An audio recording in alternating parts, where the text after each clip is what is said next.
The clock is ticking. Welcome to QAV.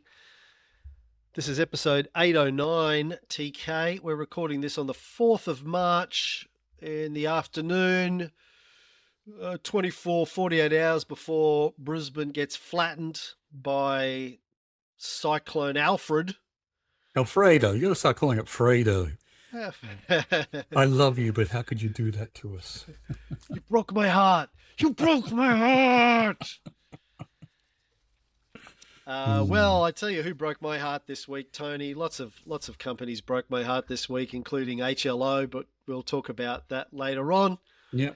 It's been another turbulent week on the stock markets. Lots of more half-yearly results, some good, some not so good. US market is also in a little bit of a chaotic state. It's the market? The market in the US? The market is a reflection of the general state of affairs over there.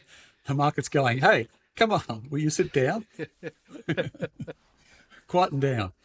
Yeah, I thought I would, before we get into news, I might just touch in with our portfolio and see what's going on. Let's see where the dummy portfolio is at after all that. In the last 7 days, our portfolio is down 1%.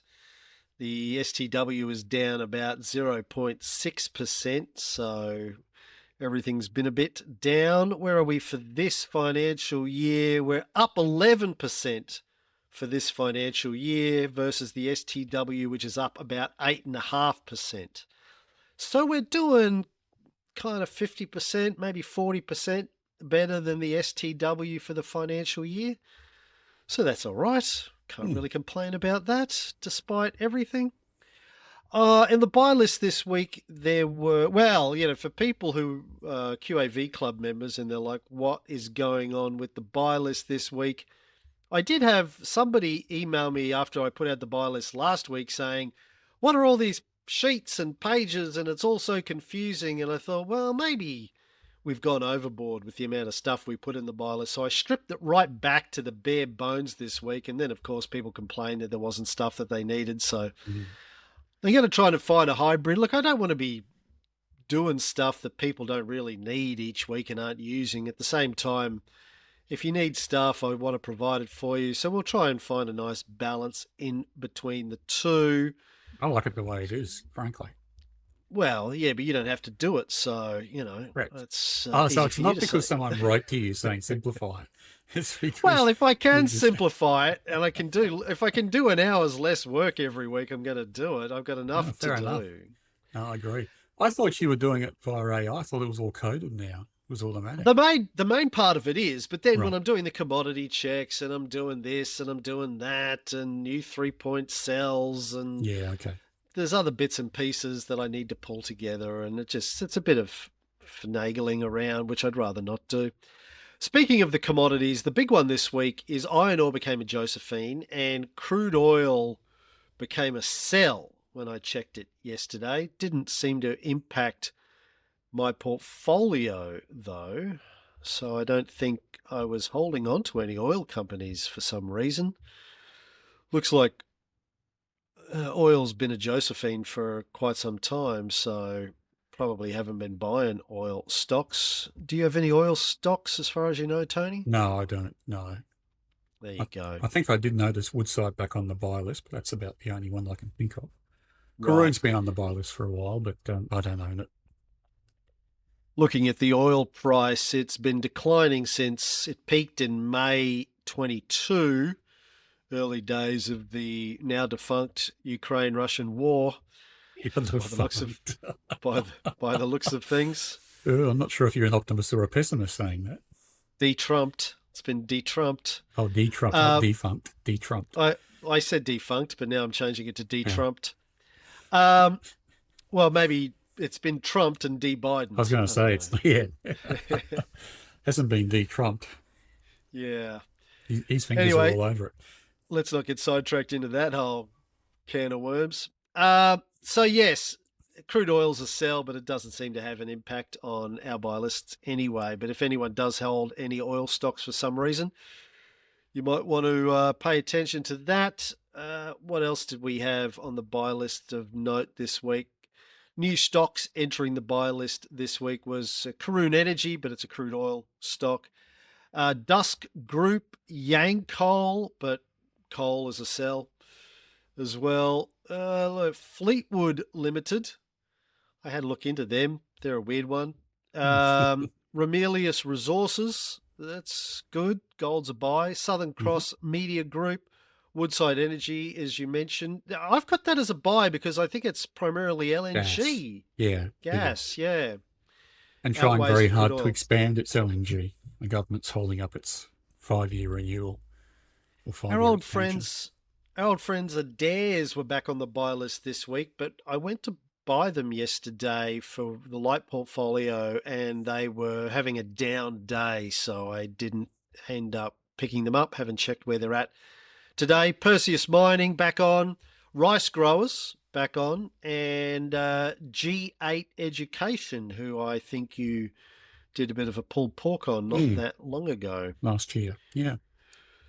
What have you got on your list of talking points for today, TK? Well, wanted to run through some results reporting, and these are leftovers from last week, I think, or occurred last week after the show was recorded. But I have Media to talk about. So they were back on the buy list. And they had one of the positive results for reporting season, at least from our neck of the woods.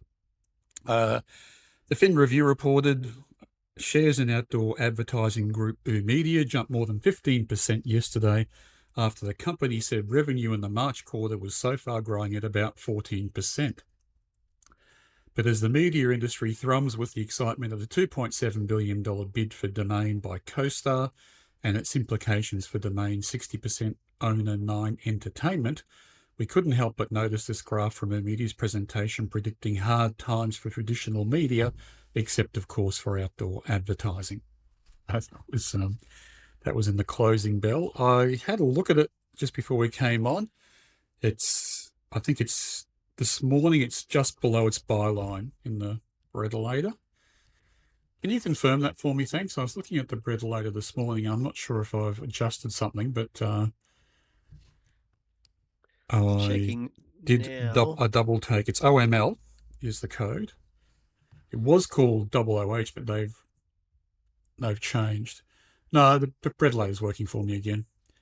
Right. Sorry about that. I had problems with my computer earlier today. No, So it's a buy, but it's a Josephine today. I think it came back on the sort of market-wide sell-off. hard to see because it's just come down a little bit, but it had a big bump after its results came out, didn't it? Yeah, it did. Yep. So good result from them. I wanted to go back and revisit a perennial question that we get asked about CFOs resigning and there being no one to replace them. And this may be a bit of evidence to start making that a hard red flag. So this is an article about the administration of One Steel Manufacturing in South Australia. And it talks about Cordamenta being set up as the administrator. And the AFR revealed last week that the largest creditor is mining services operator Golding, which is part of the ASX-listed NRW Holdings. And I think they've come out and confirmed this now. The AFR was saying last week that they will reportedly owe up to $120 million, so quite a bit. Goes on, I mean, this was in Rear Window, so it makes all the fun about the CEO taking a holiday at a crucial time, etc. I won't go through that, but it does say that on January 13, NRW issued an announcement to the ASX informing shareholders that CFO Richard Simons had tendered his resignation and it didn't have a permanent replacement in place. So that did turn out to be a red flag. He resigned in January, just before the results came out and just before the announcement about the administration of the Whyalla Steelworks came out. So I'm thinking of making that a red flag automatically from now on. I know in the past I've said check sentiment, and sentiment was going down for NRW, so I don't think anyone would have been in it anyway, even though I think it's been on the buy list on and off for a long time now. but it did start turning down towards the end of last year. And I think I recall at the time there was noises and articles in the paper about the way all the steelworks going broke, and someone quickly worked out that NRW was a large creditor to them, and so that they did start selling off back then. But yeah, the share price for NRW is back on the boards. They as soon as they knew that they were owed money and the company was in administration, they went into a trading halt, and the share price dropped, of course, when it came back online in the last day or so. They're down to $2.87 from a high of around $3.90 in November. So I think I don't know if you update the Bible or whatever you do, Cam, but I think CFO resigning without anyone ready to replace is a red flag. I just probably can't take the risk from now on. Right. All right. I'll make a note to add that to the Bible. Thank you. Good news from Qantas. I know you added Qantas to the dummy portfolio recently, but they had a good report. They of course have a new CEO, Vanessa Hudson. It was reported Qantas has declared its first dividend since the COVID-19 pandemic after a jump in profits for the first half of the financial year, a bumper result that was helped by Jetstar and the delivery of new, more efficient aircraft. It goes on to talk about Virgin being allowed to have Qatar Airways as a 25% shareholder. It says Qantas's shares were 5.6% higher to $9.39. That was last week after the results. They're now $10.16 when I checked before we came on, so they've gone up again. And they're up 80% over the last 12 months. The big profit and resumption of dividends, and the company announced a base payment of $250 million and a special dividend of $150 million, is a sign that turnaround plans under CEO Vanessa Hudson are working. She goes on to talk about upgrades to the Jetstar fleet, which have really boosted the profits there by some 54%. So I think analysts are also looking to the future when they get around to doing the Qantas fleet and seeing something similar in the boost of earnings from them. They're also saying that in 2027, they should be ready to roll out their direct flights from Sydney and Melbourne to London and New York, which is a big deal. Project Sunrise, it's been coming for a long time. It's been a long night waiting for the sunrise, but it's coming in 2027, apparently. Interesting comment from their competitor, Virgin, by the outgoing CEO, Jane Herdlicker, and who said she was not concerned about the new aircraft being delivered to Qantas for services to Europe and the US. He says, and I quote, "I don't really think customers prefer to fly direct. I think consumers like great value and choice, and it depends on how you define value." I thought that's a very strange comment to make. A good one for Qantas if your competitor's saying that people want to take indirect routes anywhere. But I know personally, I've flown the Perth to London route, and it's much better than stopping in Singapore or Dubai or wherever else and having to get 7 hours sleep rather than sleeping for as long as you like on the plane. So I thought that was a strange comment from Virgin, although what she's probably saying is it'll be cheaper than flying direct. Yeah. Next All one, right. another upgrade was Pepper's spicy mortgage growth. That's the headline. This is again from the AFR. In a sign of ongoing competition in the mortgage market, non-bank lender Pepper Money said it had grown new home loans by 27% over the second half of last year compared to the first, driving its mortgage book to $10.2 billion. Pepper managed to deliver higher volume growth and higher returns, unlike Bendigo and Adelaide Bank, which reported a margin crunch last week, and Resimac, another non-bank lender, which reported tighter margins on Wednesday as it also chased growth. Pepper's net interest margin expanded by 8 basis points to 1.65%. Pepper will pay a total fully franked dividend of 12.1 cents per share. So that's good to hear. Pepper were our number one stock on the buy list for a long time over the last few months anyway. And I did a pulled pork, I think, towards the end of last year or the start of this year. So, yeah, good to see that they've delivered in spades when other banks are going backwards in the mortgage market. And yet they're getting close to their 3-point sell line. They're coming up as a flag for me. They're currently about $1.48. The 3-point sell line's $1.41. So, Okay. yeah. a little bit away from it, but heading that way. By the way, a lot of stocks have breached their 3-point sell lines for me today. VVA, AMP, MYS, which took over Ostwide, Yep. and HLO is a 3-point trend line sell and a 3PTL sell, I think. Same So, thing. I've got, just sorry. looking at TPM, I've got them at $1.50 currently and the sell price at $1.39. Oh, okay. Hey. Well, it may have changed since I Yeah. did my Okay. report on the weekend. Actually, I mean, I had looked through a lot of stocks today as I was prepping for the show, and most are down. And a lot of the ones I was going to talk about have become Josephine's, but this one seems to have pushed through in a day Right, when the market's down like 1.5% in Australia and more in the US. right. And the last one to talk about was Karoon Energy, and it's maybe a moot point given, as you say, oil's just become a sell, but they also had good results. Uh, they did a deal to acquire one of the vessels they've been leasing on its. I always get tripped up by this name, the Bauna project, Bauna, Bauna maybe, because they operate over in Brazil, off the coast of Brazil.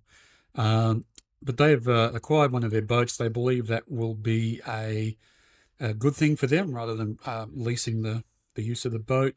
They posted a 4% increase in full year profit, and net profit excluding one-off items jumped 48%, but I haven't worked out what the one-off is yet, so there may be something worth digging into there.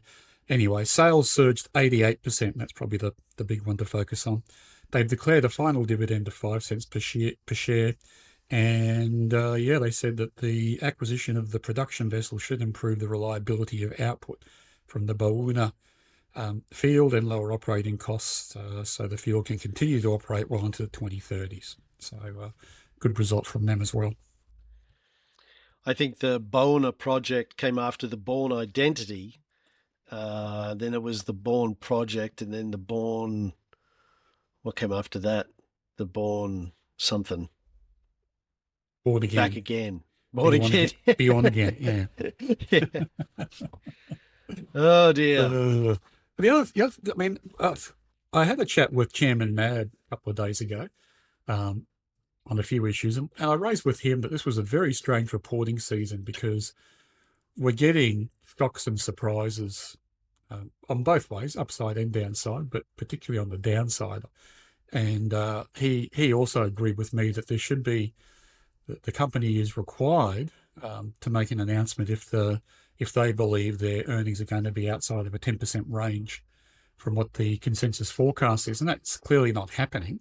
And I'm not seeing a week after the results or 2 weeks after the results any sort of action being taken against some of these companies. So I'm not sure what's going on at the ASX. I've heard anecdotally they're in a bit of bother at the moment with the chest replacement system, and they're focusing on that. And I wonder if that's detracting their governance of the market, or whether it's even an ASX issue. It might be an ASIC issue. But anyway, I think it's poor. But it's leading me to think, I mean, how does it impact us? Like, I did buy at least one share during reporting season a couple of days before Fortescue Metals announced their results, and then had to sell it soon afterwards because it was such a bad result.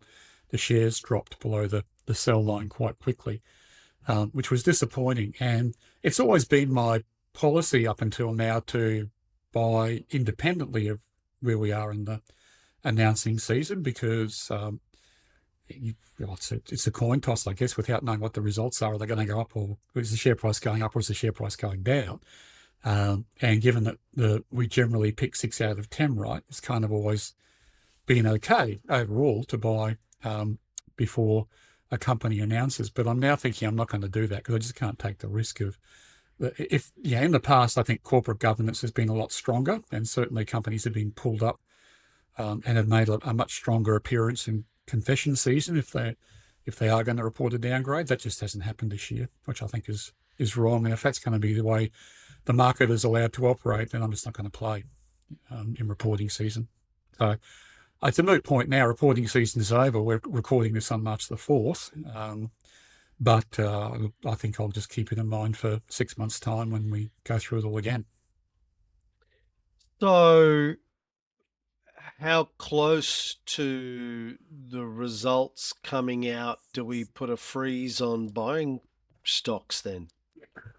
It's a good question. I don't know. Maybe at the, um, I don't know, after confession season when they should have got the bad news out. So what we're really trying to protect from, take insurance on, is that they didn't confess in the month before when they should have, and then they come out with a bad result, which shouldn't be allowed, but it's occurred a lot this reporting season. It does mean we'll Hmm. miss the first 10 or 20% in stocks. But generally, it's also my experience that if something has gone up by 10, 15% on the reporting date, they're going to keep going up over the next 6 months. So it's probably worth the insurance premium of that 10% or 20% to be sure that we're buying something with good sentiment and good results rather than trusting them to do the right thing by the market and disclose their poor results before they report. Hmm. All right. So 4 or 5 months from now, we'll have to revisit this and think about what the moratorium is before results come out. When do we just hold off? Yeah, well, I think just don't buy in reporting season until the company's reported. So that would be the month of February, and in the Yeah, month right. of August. Right. When I say the month, up until they report, once we've got the new numbers, Yes. we can act on the facts rather than what we think might happen. Yeah. Hmm. Okay. Yeah, it's just been so many surprises this time. Well, it's yeah, and really actionable surprises. I wouldn't mind betting, if ASIC isn't going to do anything, if the ASX isn't going to do anything, there'll be class actions out of this class action lawsuits against some of these companies. They were clearly and manifestly wrong in what they did. I won't go any further. I won't name any names, but yeah, watch this space. All right. What you got? Anything else apart from your pulled pork? No, just the pulled pork. Well, I got a couple of things. GRR was down. They came out with their first half results. Revenue down 15%. Profit from ordinary activities after tax down 61%. I didn't get into the details, just looked at the high level. But share price took a hit. I haven't looked at it today. Where is it at? Yeah, look at the GRR. pulled pork on Grange. This is the Tasmanian iron ore miner, the pellet iron ore miner. Yeah, Yeah. And they at least put on hold the mine expansion, and the mine, I think, from memory, ends in 12 months or 18 months or so. right. Yeah, so I'm not surprised that they've produced a bad result. Well, the market was because the share price was at 24.5 cents and now it's at 20 cents. So it took quite a big hit. I'm stretching my brain here to remember, but I thought I put a red flag on them and said, let's just leave them aside until I get better news about the future of the mine. I think you did. Yeah, Mm. that's my recollection. Mm. I don't think we hold it. I'm looking, GRR. No, we don't hold it in anything. Uh, and then Hello, hello world. world travel. Yeah. Which I just added to a portfolio. Well, I think I put it down for the light guys as a possible. Results came out down 20%. The share price was. It's recovered a little bit since then. I think it's down 17% as of today, but really not good. Um, Share price was about $2.04, crashed down to $1.63, back up to $1.70 today. Their results said their total transactional value, or TTV, the travel company, that's how they measure it apparently, was down 6% to $2 billion. Revenue down 7% to $103 million. Revenue margin at 4%. Underlying EBITDA down 20%. Underlying EBITDA margin at 26%. Net profit after tax down 32%. Anyway, it was just bad news But across the board. So excuse me if I'm wrong here, and just rewind the podcast 5 minutes ago when I said if you're down, if you're more than 10% outside of what the market's thinking, you need to come out and tell people and change the guidance. Um, I don't know what the market was thinking about this company. I did the pulled pork on them a month or so ago, and they seemed fine. It was trading below consensus forecast and all that kind of stuff, and there was no one in the market saying bad things about them anyway. Um, and now they've come out with a 30% downgrade in profit. So again, watch this space. Again, where's the regulator? That's that's not continuous disclosure, is it? And I seem to recall this happened last reporting season as well. We got a bunch of shocks, I think, because I remember us having the same conversation 6 months ago. Not as many though, I think, as this No, time. I this think is there's worse. more this time. I think there is a lot worse this time. Yeah, it's the worst I've seen. And I don't know if there's a lawyer out there who's deviously advising boards that if they don't sign off on the accounts until 5 minutes before they announce them, they don't have to, they can disprove that they didn't know what the results were going to be or whatever. But, there's doing things by the letter and there's doing things right by your shareholders. And even if they can inch their way around the regulations and the rules, come on, lift your game governance wise. You should be out. They should have known they were heading for a poor result. They might not have known the quantum, but they should have been out at least a month ago saying that. And it's not just one or two No, I'm not picking on instances. this company, but this is a perfect example of regardless of whether they're complying with the laws or not, or regulations of the listing, it's, you know, we shouldn't be subjected to these kinds of shocks. They can't just Yeah. happen in the day when they sign the accounts off. They must be knowing about these things before they happen Yeah. and But it's obliged to just, disclose them. it's fascinating that it seems to be happening broadly. Yes, Like which is, a memo went around yeah, to say, don't have to worry about confession season anymore. yeah, I don't exactly. understand it. It's very strange. But it's also bad management if you think about it. Like, um, take a company like Credit Corp. I'm just picking on them as an example for no particular reason, other than they always underpromise. So they're out in the market all the time saying, this is happening, it's not great. This is happening, it's not great. And then the share price generally goes up over the course of the half until the next results come out. It doesn't always happen that way because it's, they operate in a fickle market. But if you're running a company, wouldn't you be better off when you first start spotting some problems to do a Warren Buffett and get out there 2 or 3 months before the results come out and say, guys, you might want to have a look at your guidance. It's looking a bit bullish, we think, given what we're seeing internally. Don't have to say anything more than that. And your shares might come off 5%, but they don't come off 20% when you shock the market on results day. It's just, I mean, continuous disclosure is a two-way street. It's helping the shareholders make good decisions, but it's also helping you manage the share price as well, so you don't get shock downgrades and the price going off a cliff on a particular day. Speaking of CCP, you remember late last year I was holding on to them because they became a rule one sell, and I was like, they always do that, and then they Yeah. come back, and we'll just stick with it.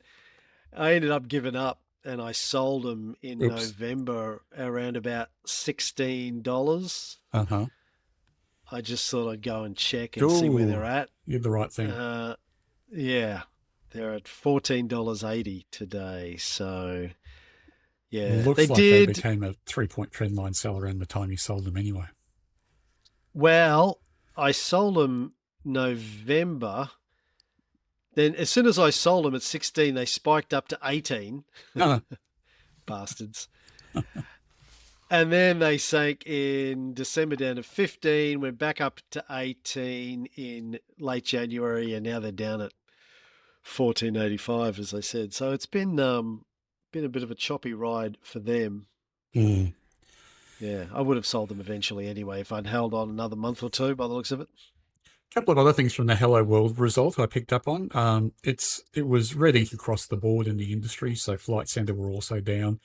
corporate travel management are also down. They become like, not that they'll ever be on the buy list because they've been a high high PE stock for a long time, but they're now a 3-point trend line sell as well. But the difficult thing for Hello World is that they have a cross holding in corporate travel management, so they're being dragged down by that as well. They also have a number of subsidiary businesses like cruises and inbound tourist buses and things like that.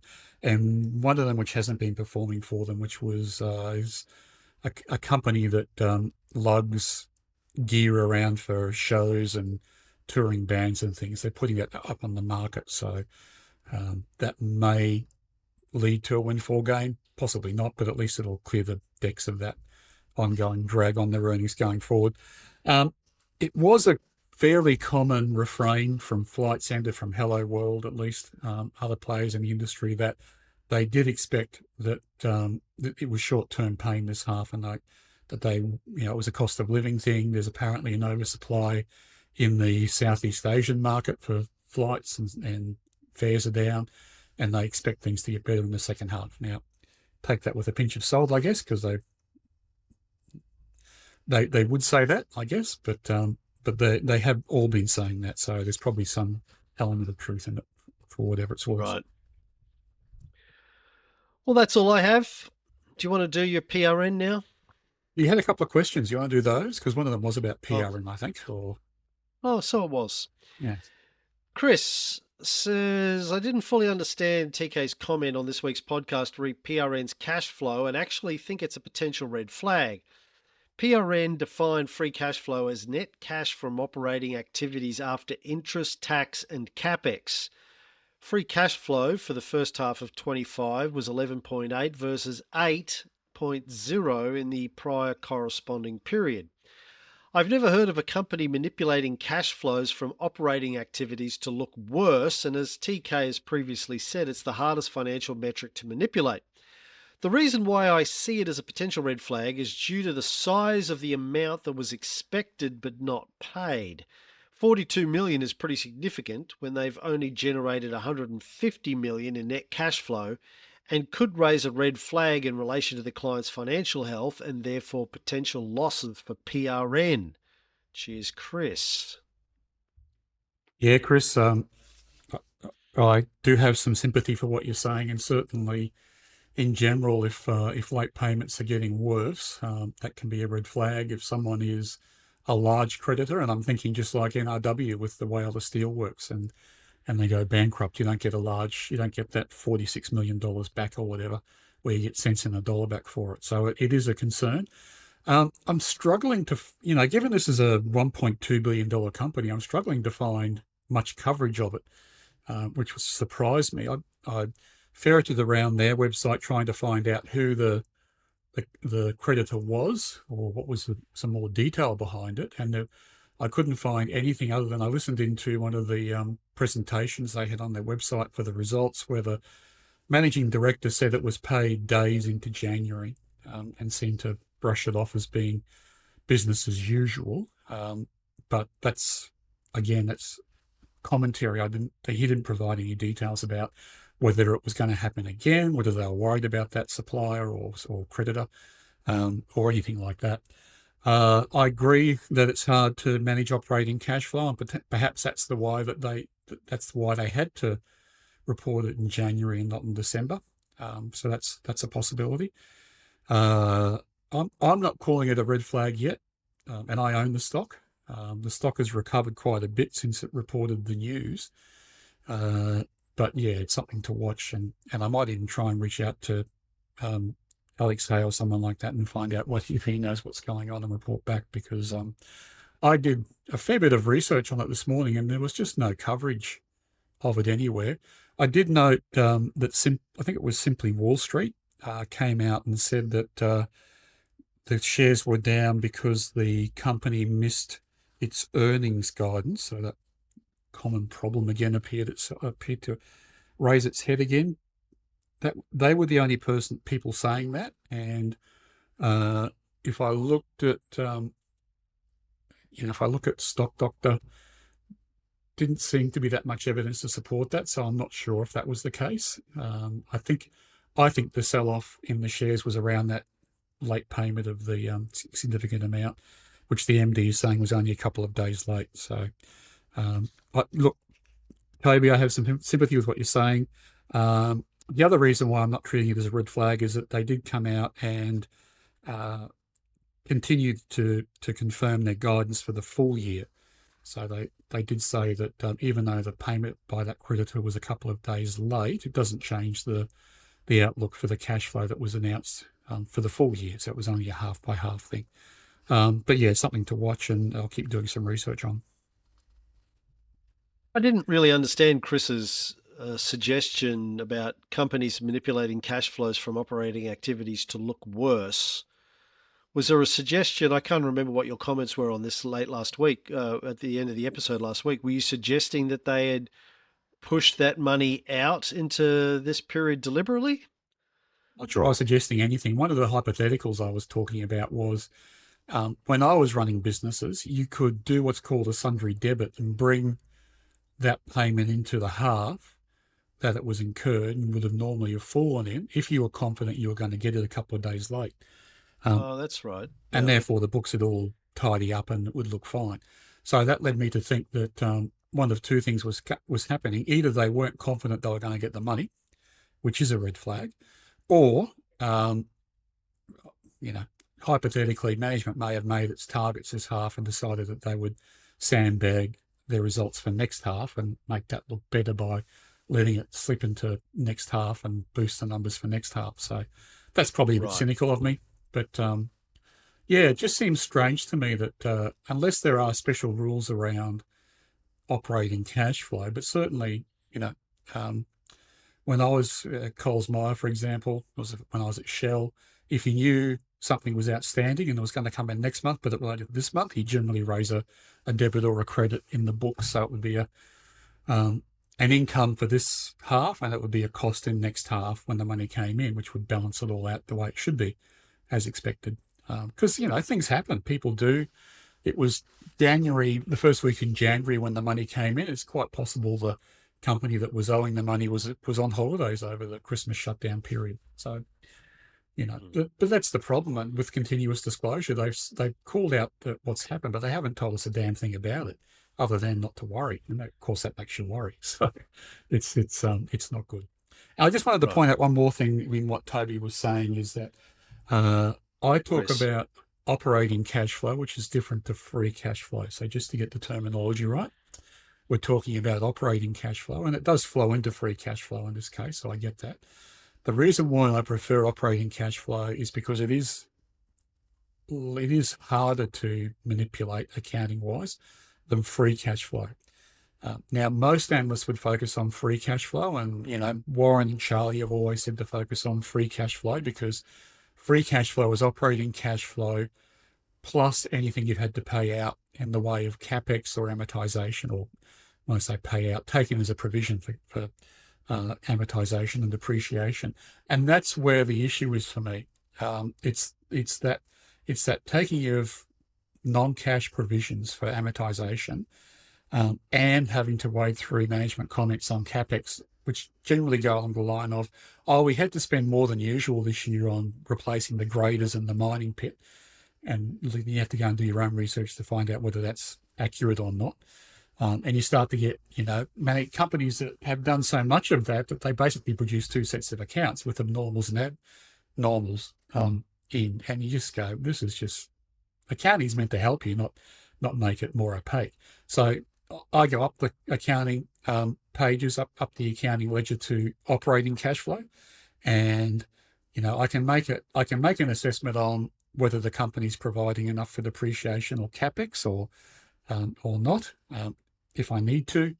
But generally, operating cash flow is pure, and free cash flow I often find to be quite murky and requiring almost an accounting degree to pull apart to see if it's accurate or not. Right. Up the ledger. Up the ledger. And look, that's analysts go down the ledger because that's their job. They can spend days looking at the balance sheet, and that's what Warren's famous for doing, sitting upstairs in his office and not talking to anybody as he tries to work out whether Coke has provided enough for their bottling plants to keep running 20 years in the future. And if they have and he thinks beauty, that's a value opportunity for me, and he buys. But and he's been successful at doing that. But that's not how I run my portfolio. And I'm Yeah. not qualified to make that kind of decision on Yeah. bottling plants. So it's a hard thing to do. Yeah. All right. Good question, Chris. Thank you for that. Are you going to do? Do you want me to, I'll do a Toady? quick. Sorry. I was going to say the only other comment slash question we got was Mm. from Toby, which was about your comments on Eno from last week and 808. Was it the album 801 Live you were thinking about Yeah, with 801. us? I think it was 801 State, but 801. Yeah, that's exactly it. Yeah, they do a great cover of Tomorrow Never Knows. I looked it up, and apparently it was the Roxy Music band when Roxy Music was on hiatus. It was like a temporary breakaway project by Phil Manzanera and Brian Eno. Okay, Yeah. it And they was did really covers good. of Tomorrow Never Knows and The Kinks You Really Got Me. Right. Well, Hmm. Tomorrow Never Knows is really good.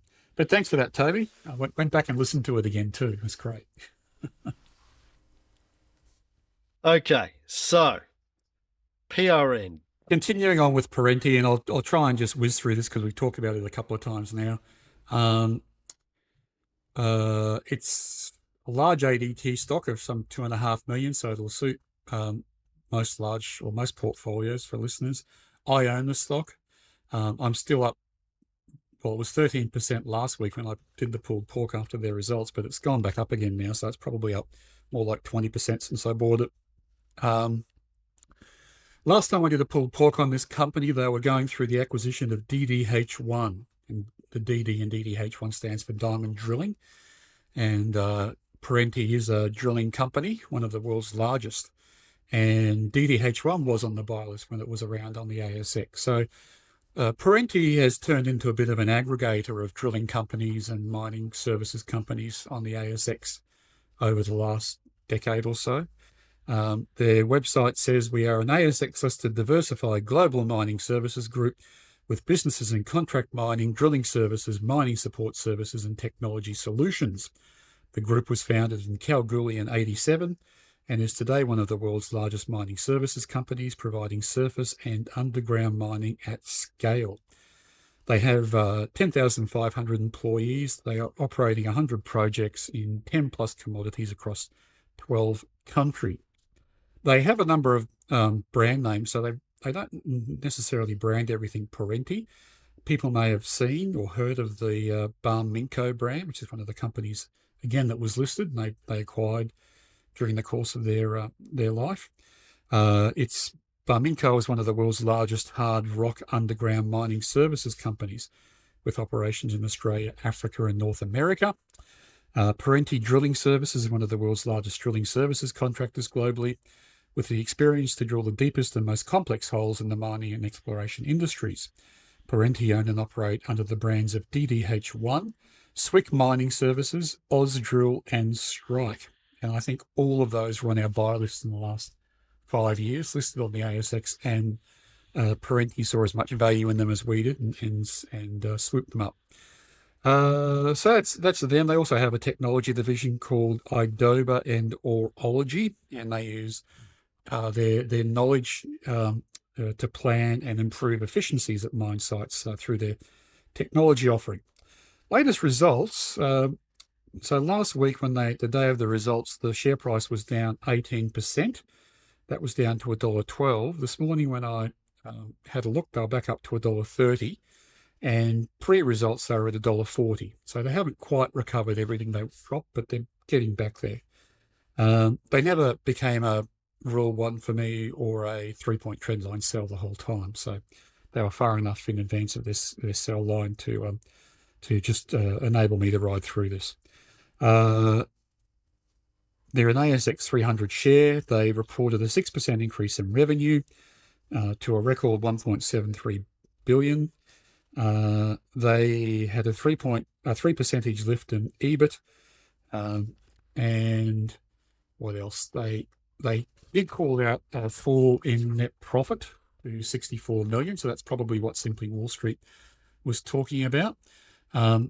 Yeah, I made the point in my notes from last week. What was caught the eye of investors was its free cash flow generation. It recorded negative free cash flow of -11 for the half due to late debtors. However, they reaffirmed their guidance for FY25, as I said. They continue to expect revenue in the range of 3.4 to 3.6 billion, EBITDA of 325 million to 345 million, and yeah, so that was reported in Motley Fool. Here's in Parenti, lose 18% as investors fret about weak cash generation despite CEO's assurances, was the headline in the West Australian. That was behind a paywall, and I wasn't prepared to pay to read the article, given I picked up most of the gist elsewhere. What else? MPAT was down 6 million, so down roughly 10%. However, management highlighted that there was a $29 million non-cash gain on acquisition of DDH1 recognised in the first half period of last year, and that's why their impact was down this half, because they didn't have that write-up. Again, I think I made the comment last week after the results that these, I would like to say that they are applying this accounting standards rigorously.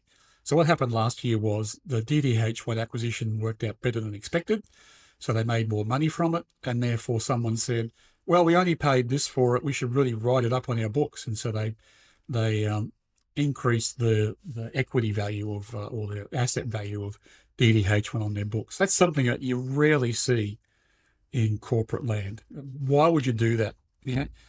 Because you may have to write it down in the future, and it's really just playing with numbers on the balance sheet. It's not affecting. It's affecting the numbers in the net profit line, but it's not actually changes in cash. It doesn't affect cash flow, either operating cash flow or free cash flow. Anyway, they did it, perhaps, to look good. But anyway, they didn't have it this half, and so net profit looked bad. Now, maybe that was the trigger for the downgrade that simply Wall Street seems to think it was. But unless this was like complete algo trading, any analysts, I think, would look at that and go, okay, for some dumb reason, they wrote it up last half and it's not there this half. The underlying looks in line. It looks okay. So I wasn't that worried by it. The other thing that they did during the half was pay down some debt, which was good. I thought the result was fine. But management are going to have to calm down on their accounting manipulations, I think. It's just not a good look to have to dig and dig and dig and dig to work out what's going on. If there are issues, just call them out. Tell us about someone paying late. Who were they? Is it going to happen again? They could have put a graph of their 90-day debtors trend line in the pack or something like that, just to put some context around it, which they haven't, unfortunately. Anyway, the QAV numbers for Parenti. This was last week, and when the share price was $1.16, but I was using the latest result numbers, so the QAV score may have gone down a little bit this week, but it's still very robust. The price was below consensus target. I have IV1 at 44 cents and IV2 at $1.91, so it's above our IV1 and below IV2. Yield was 3.45% when the price was $1.16, so it's going to be less than that now. So too low for us to give it a score on our checklist for that. Stock Doctor Financial Health and Trend was strong and steady. So, whatever numbers they're using, they're not worried about the late payment. Stockopedia have an F score for health of 6 out of 9 and a quality ranking of 82 and an overall ranking of 96. So 6 out of 9 is, getting a little bit on the low side. I think we score at 5. We stopped scoring at 5 out of 9 from memory on the US buy list. But anyway, so it's Stockopedia are calling it out as being okay for health, but not great. But overall, they're seeing a ranking of 96 out of 100 based on the fact of the value ranking being high. PE is 13.5 times. It was in the mid-range for the last 3 years, so we don't score it for that. PropCaf is 2.3 times, and this is the real kicker why it's high up on our buy list. So we're seeing terrific value in the company. I take Toby's point, that they may actually use some of that prop cash to buy equipment or whatever, and so free cash flow might be more important. But at least at an operating cash flow level, it's very cheap. Net equity per share is $1.93, again, which was higher than the share price, so we can score it for that. I will call out net tangible assets was $1.29 after the latest results, so the share price is around that price today, so we're still able to buy it even at net tangible asset value. And it's below net equity per share by some 80 cents or 75 cents, largely again because of the fact that they've been acquiring all these companies, and the goodwill is hurting their net tangible assets. But like we saw with DDH1, if they paid a good price, it won't always be a negative NTA to net equity per share. Anyway, either way, you can buy this company for less than its book value on a net tangible asset basis, definitely on a net equity per share basis. Earnings per share is forecast to grow 132%, and that means growth over PE is 9 times, so well above our threshold. There is no owner-founder, so it was founded back in Kalgoorlie in 87, I think, so the founders shuffled off. It is currently scoring in the buy list for being a recent 3-point trendline upturn. That was of last week, but I think it's been a buy for a while from a sentiment point of view, so it lost that score after the new results came in. The company has 5 halves of consistently increasing earnings, which is, again, a telling thing to suggest that the company's on a strong financial footing. All in all, the quality score is 13 out of 16 or 81%. QAV score is 0.35, which is quite high up on the list. I did list last week when I was going through the results, as Toby has, that one of the risks is that the debtor late payments really is a problem. And if it occurs again, I think that would be a red flag, or if we start to see something coming out of management saying that they are getting more late payments, that's a problem. They've given us a large forecast in earnings per share to grow of 132%. I don't know how conservative that is, but such a large forecast carries the risk that if they miss it for whatever reason, that will tumble the share price as well.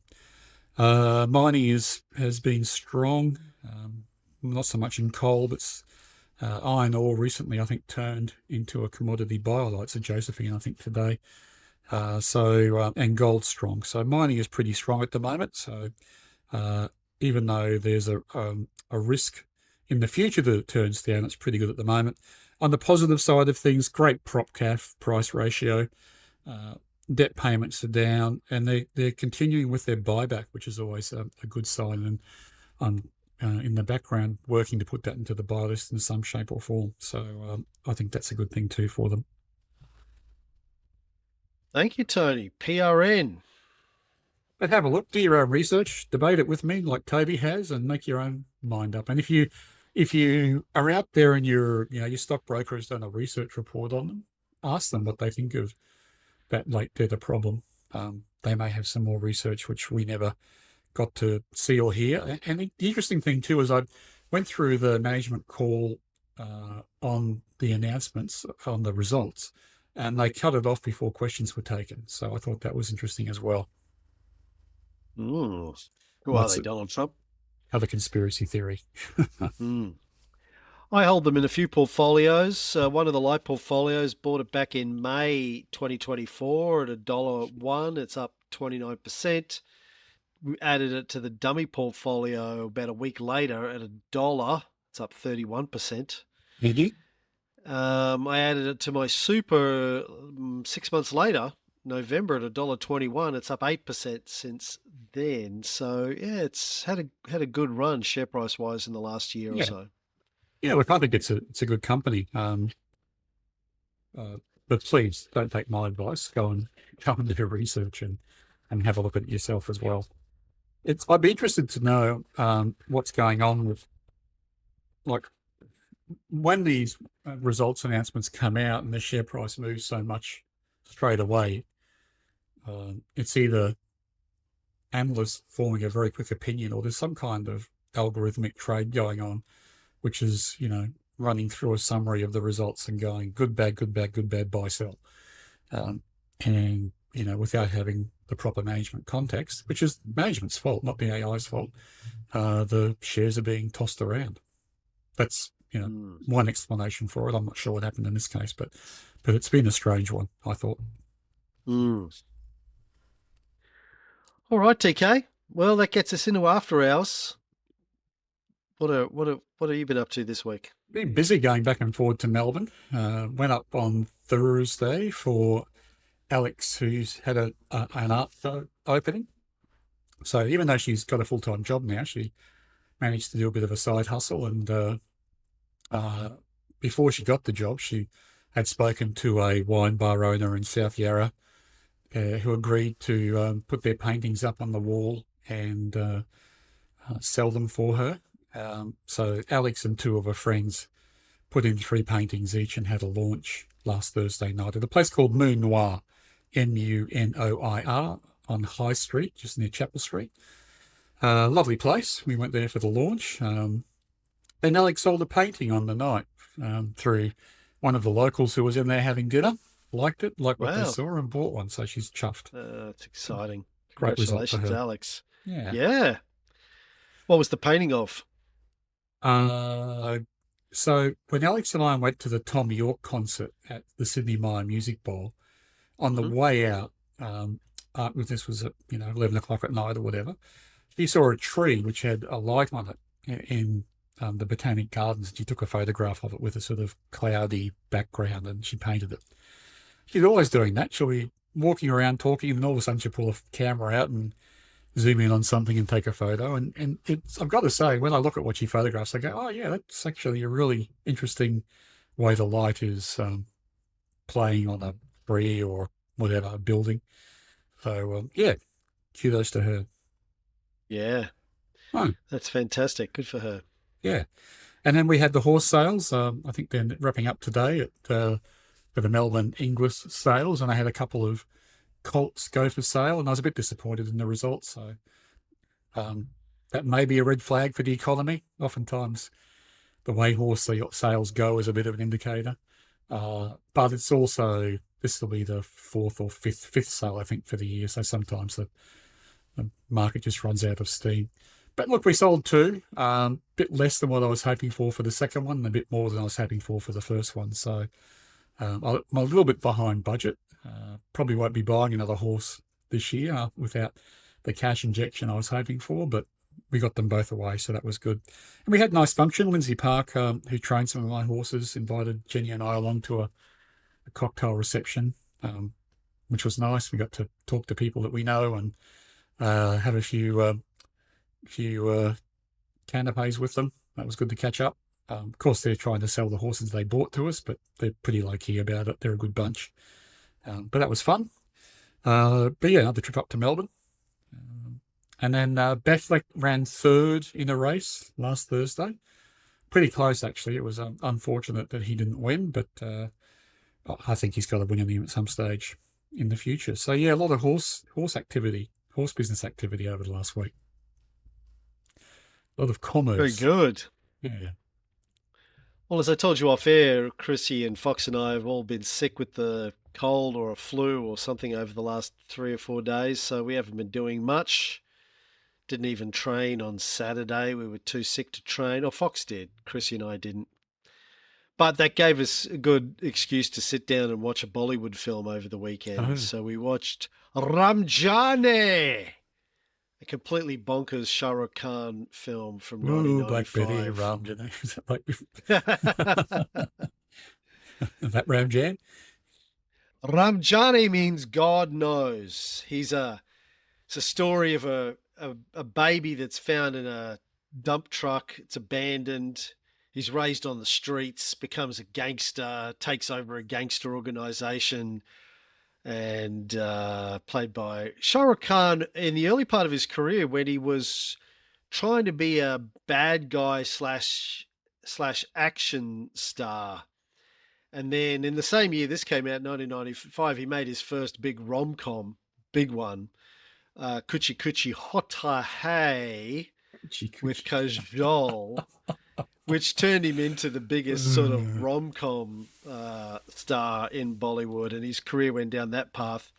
He's back to being an action star now in his 50s, but Yeah, it was a completely your typical bonkers 3 hour epic Bollywood film that made no sense. An action movie about a gangster with a dance number every 15 minutes or so, but we loved it. We absolutely loved it. Oh, very good. And of course, we had R.I.P. Gene Hackman this week. Mm. Mysterious circumstances surrounding his death, but and I know a lot's been said about Gene Hackman. Just truly one of the great actors of the late 20th century. Never missed. Almost everything that he did was superb. A lot of great films he was in. He had a few stinkers too, but not his fault.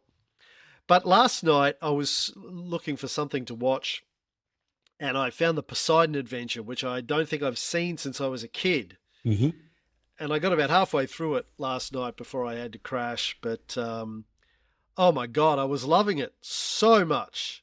What a cast! Mm. An incredible cast. When was the last time you saw it? Oh, yeah, 20 or 30 years ago. But I still recall it. We may never live like this again. And You remember who the captain of the ship is? oh, I don't. Was it William Holden? Leslie Nielsen. Oh, talking of Shah Rukh Khan changing directions in his career. This is 72. I think Mm. Airplane was like 79 or 80. He didn't say something Uh, like, "What a day to give up glue sniffing." Uh, Surely you don't mean the ship's gonna sink. I do mean that, and don't call me Shirley. It's so hard to watch him play a straight role back in those yeah. days. Tell me But what's he has happened a so far. Well, first of all, the Earth cooled, then the dinosaurs arrived. Uh, Give me a hospital. A hospital? What is it? It's a big building with sick people in it. Um, he there's this great scene when the wave is about to hit the ship. Spoiler alert for people who haven't seen the Poseidon Adventure. It's about a ship who sinks. well, it flips on Um, its belly, doesn't it? yeah, it flips over. Upside down. He sees the wave coming. He knows it's coming. He's placed the call to batten down the hatches, and he just stands there stoically staring at it when it slams into the whatever it's called on a ship. The The bow. well, yeah, but the where the captain stands, Oh, whatever that right, okay. is. Yep. Yeah, and he just stands there and it just smashes through, and the glass smashes, and he and the rest of the crew that are there The get bridge. splattered around the bridge. Yes, Yeah.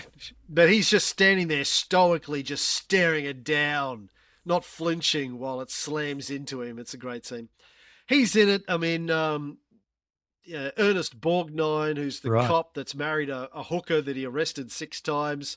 She goes, "You arrested me 6." Stella Stevens is the Yep. prostitute, who's his wife, former prostitute. "You arrested me 6 times." He goes, "Well, I had to keep you off the streets until you'd marry me." And Gene Hackman's, is the reverend who's being sent On to there. Africa by his bishop because he's sort of a renegade priest who believes praying is a waste of time, and he gives this big speech at the beginning of it to another minister that's on the boat, and he takes control of the whole situation, and he's just a Yeah. bit of a not a, it's interesting because I remember seeing it as a kid, and I didn't like, I think it was the first time I probably ever saw Gene Hackman, didn't like his character in this because I thought at the time he was a bit of an ass to everyone. But rewatching it now, I'm like, well, he's just a get shit done guy, and he's Mm. berating the survivors to push them through, to keep them going. He's treating them harshly to bring out their survival instincts, to get them to push through the hurdle Mm. so they'll get to the next level and get to the next level. It's sort of an old school football coach kind of Oh, character, Marine. in the He's an form of a ex-Marine. ex-Marine. Yeah, It's a right. drill sergeant type character. Yeah. Yeah. And then, of course, they get almost to the rescue team. There's this steam vent or something that's stopping them from getting up the platform. He sacrifices himself to turn off the steam vent. And I remember seeing this as a kid, and it absolutely just blew my mind. Mm. This guy who was a bit of an asshole, then doing this ultimate act of Selflessness.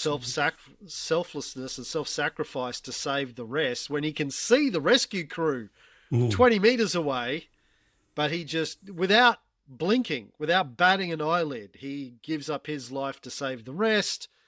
And I've always remembered that scene. When we did the documentary on early Christianity, and I was talking in the film about the how deeply compelling the idea of the human sacrifice is to people still today in Christianity. Like, that's a very, very compelling idea. He died so that we could live. It said he died for our mm, sins, that kind of thing. And I do believe that, I mean, humans were sacrificing our children to mm, appease the angry gods for thousands and thousands of years. I think there's something that was bred inside of us to really connect deeply with that idea. And it's still there. Like, it gets used in films. I remember, well, the last Christian Bale Batman film, Batman flies a nuclear right. bomb in the Yeah. bat plane out and blows himself up. And James Bond in No Time for a Script, whatever that one was. So they, No time for a script. Yeah. yeah. The idea of self-sacrifice in Hollywood Mm, is, it's still something they'll pull out on a regular basis. So yeah. I mean, anyway, there's a few tropes, obviously, but they do. They're either there and then Hollywood exploits them, or they're convenient for Hollywood to use. But the other one, which always gets me, is the rags to riches story. It just like continues to reinforce capitalism and entrepreneurship and having a go and all that kind of stuff. Um, yeah, you yeah, can do it. If he you can can do it, do you it. can do Yeah, it. yeah, Yeah. 99.99999% of you won't, but you could correct. be the Yeah, 0.00001%. and then we'll make a movie out of it Yeah. and make it seem like anyone can do it. Yeah, yeah, yeah. Schwarzenegger documentary. Just Yeah, go out there and have a positive attitude, and mm, you can be president. Or is mm, he governor? work hard. The other person we lost this week was David Johansen from the New York Dolls, Mm. uh, aka Buster Poindexter in the 80s. But I think he was the last surviving member of the New York Dolls. Oh, really? They, yeah, I think the rest of them have died over the Poison years. Ivy? I saw something from, well, it may be an old clip. I thought I saw Poison Ivy on a clip recently, but it could have been an old one. There's a big, they're obviously, I think they're classified technically as a proto-punk band, but a Mm-hmm. big part of the punk movement, Mm. the history of the punk movement, the New York Dolls. Mm. And didn't last very long, like the Pistols. But he went on and had a career. And of course, he was in Mm. the, whatever the Bill Murray Christmas movie was that came out 10 years or so ago. A You very seen that? Murray Christmas. Yes. David Johansen. I think he does, doesn't he does the, uh, whatever the, and the boys from the NYPD choir Oh, were is he? singing That's Galway the guy from Bay. the Pogues. The Pogue song. Yeah, I think he He does that at covers the it? end of the Okay. film. Right. I think that's the one he does. He does a couple of songs, I think, in that, but he plays like a waiter or something in it who Right. Bill Murray coaxes into do a song. But I think he does that, yeah. Great song. So anyway, what else? Yeah, that's it from me. Yeah, same. I've just started reading a book called Source Code, the origin story of Bill Gates as a kid. Oh, It's interesting. okay. Yeah. I've read a few Bill Gates books over the years. Mm.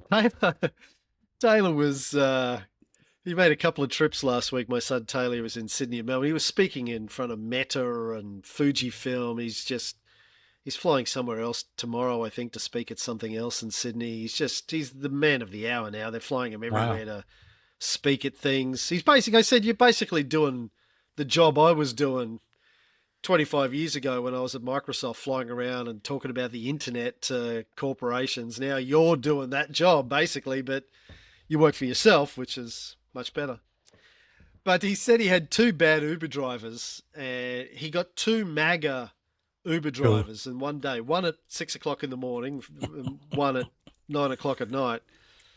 But he said the one in the morning was telling him that Bill Gates is the biggest mass murderer in history Oh because no. something vaccinations, and he's Uh, killed billions of people and blah blah blah blah blah. Taylor has just had to spend these two Uber drives just going, how do I pick him? This is just the yeah. worst. And Trump's the greatest thing that's ever happened to the world, and he's gonna make everything great again. And Mm, anyway, well, that's it.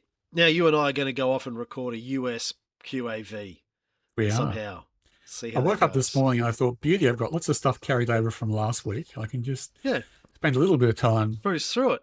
yeah, prepping for today's show. And I got your email saying, let's do a US show. And oh, yeah, I agreed to that, didn't I? I spent the holiday Well, prepping. oh, did you? Oh, I thought Yeah. it'd be an easy one. Oh, okay. All right. Well, let's go do that then. Have a good week, everybody. Yes. And reporting season's over. So hopefully the volatility will quieten down. We'll have a good week. For another 6 months. Thank Yeah. God for that.